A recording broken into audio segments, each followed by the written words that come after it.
de l'immigration avec ce que dit Emmanuel Macron et qu'on voit ce qu'a dit justement François le pape. Il a dénoncé l'assimilation.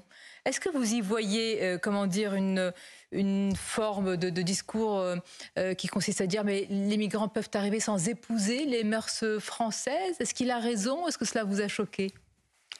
Évidemment, je ne suis pas d'accord. Mais vous savez, le pape, il ne dit pas le droit.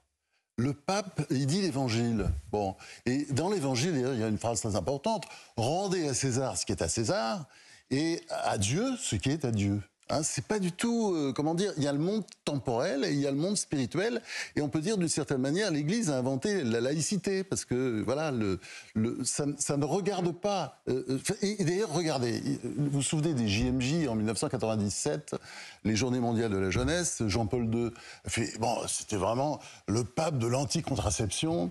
Il faisait ça sans arrêt, ça énervait tout le monde. Et vous vous souvenez, il a eu des foules énormes. D'ailleurs, par rapport à celle de François, c'était près de 500 000 au Champ de Mars, 1 million à Longchamp. Et vous vous souvenez que c'était l'homme qui parlait contre la contraception. Tous ces jeunes étaient là. Et qu'est-ce qu'ils ont fait après?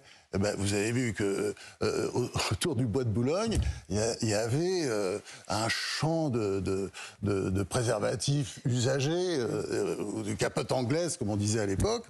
Et parce qu'en fait, voilà, ils avaient écouté le pape, et puis ça, c'est le problème du catholicisme. C'est la parole tendue, par exemple, sur les migrants. C'est la parole, voilà, mais c'est la parole, mais on n'est pas obligé de suivre. D'ailleurs, regardez... Quand ça se heurte aux politiques plus lucides, parfois pragmatiques des États, qu'est-ce qu'on fait?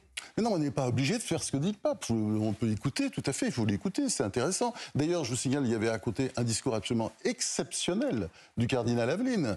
Très très bon, un personnage d'ailleurs qui est très ami avec François. D'ailleurs, c'est pour ça que François était venu à Marseille. Et ce cardinal, il a tenu un discours absolument formidable. Donc, si vous voulez, c'est pas parce que le pape le dit qu'il faut le faire. Et je trouve que cette polémique est un peu stérile. Vous voyez, c'est pas, il dit pas forcément qu'il faut le faire. Il dit l'évangile à sa façon, l'évangile tel qu'il a eu. Ce qu'on peut reprocher au pape, simplement, c'est peut-être ses origines jésuites.